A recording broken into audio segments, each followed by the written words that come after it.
বাড়ির লোকেদের না হয় ভয় দেখিয়ে রাজি করিয়েছ, কিন্তু গ্রামের লোকেদের তো খুব আপত্তি ছিল। তারা কি বলছে? সে তো বাপে তাদের সাথে কথা বলে নেবে। আমি তো ভোর থাকতেই বেরিয়ে এসেছি।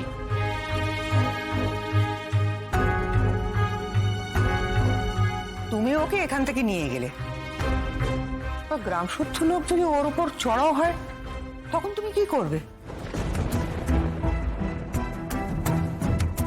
না দেখো সুদেব, মা ঠিক কথাই বলছে। মানে গ্রামের লোক এইসব ব্যাপারে যে কি মূর্খামির পরিচয় দেয় সেটা তো লাজুর গ্রামে গিয়ে আমরা আগেই দেখে এসেছি। বলে আমাদের তো একটা মানে মানে ভয় আছে, বুঝলে তো।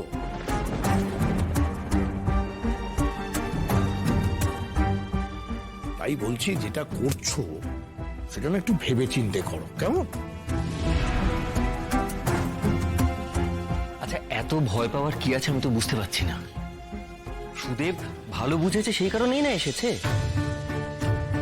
আবার এমনও হতে পারে ঠাম্মি, ওদের গ্রামে লাজুকে নিয়ে যে রেজিস্ট্যান্স তৈরি হয়েছিল সেটা হয়তো শিথিল হয়ে গেছে, তাই না সুদেব? আচ্ছা বেশ, আমি একটা কাজ করতে পারি। আমার ওই একজন বন্ধু আছে না, পুলিশের উঁচু পোস্টে কাজ করে, তো ওর সঙ্গে তো ওয়েস্ট বেঙ্গল পুলিশের অনেকে চেনাশোনা রয়েছে। ওকে তাহলে আমি বলি যে সুদেবদের লোকাল থানায় ফোন করতে, যাতে কোনো ঝামেলা হলে ওরা সামাল দিতে পারে। তুমি কি বলো, তাই না?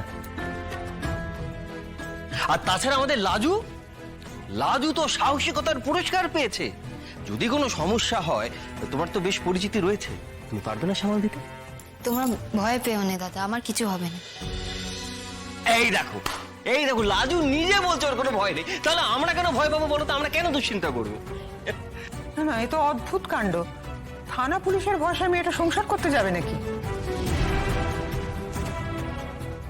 বলরাম, তোর বন্ধু যতই বলুক, এসব গ্রামের মামলায় লোকাল পুলিশ মোটেই মাথা গলাবে না।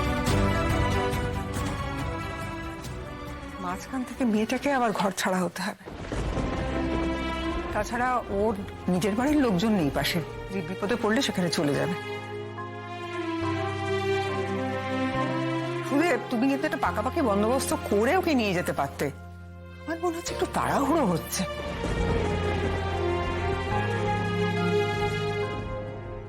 না না, মা কিন্তু খুব একটা ভুল কথা বলেননি। এর যদি কোনো অশান্তি হয় সেক্ষেত্রে তো মেয়েটাই বিপাকে পড়বে।